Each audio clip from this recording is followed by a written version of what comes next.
Masuk berita pertama, Idak Trimo adik Misanyo, inisial AD, sudah menjadi korban pelecehan seksual. Masya Dinar selaku ayuk misan korban, laju datangi SPKT Polrestabes Palembang, bikin laporan polisi.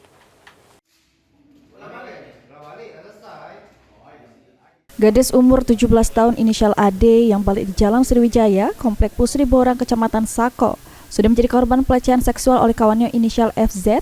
Masya Dinar selaku ayuk misan korban laju datangi SPKT Polrestabes Palembang, bikin laporan polisi.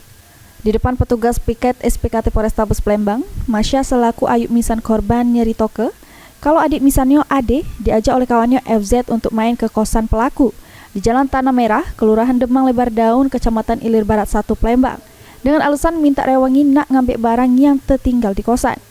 Sesudah korban sama pelaku FZ nyampe kosan, rupanya korban langsung dijulak ke oleh pelaku. Terus dicium sama badan korban digerayangi oleh pelaku.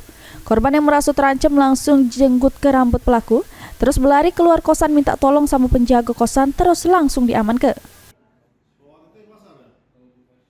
Itu sama saya habis main biliar gitu. Di situ dia pergi sama si Fauzan itu, kemudian diajak makan. Habis makan si Fauzan ini beriming-iming mau ngambil barang di tempat temannya.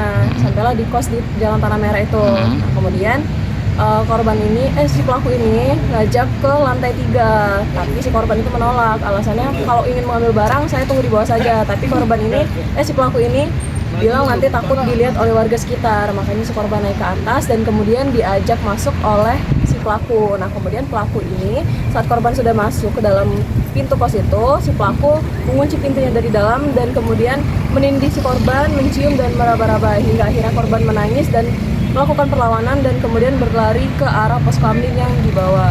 Udah kenal lama adik kita sama si Fauzan ini? Kurang lebih 1 tahun. Udah kenal lama tahun ya? Ini laporan korban sudah diterima pihak kepolisian, terus bakal ditindaklanjut oleh petugas Satreskrim Polrestabes Palembang guna pengembangan. Suryadi, PAL TV.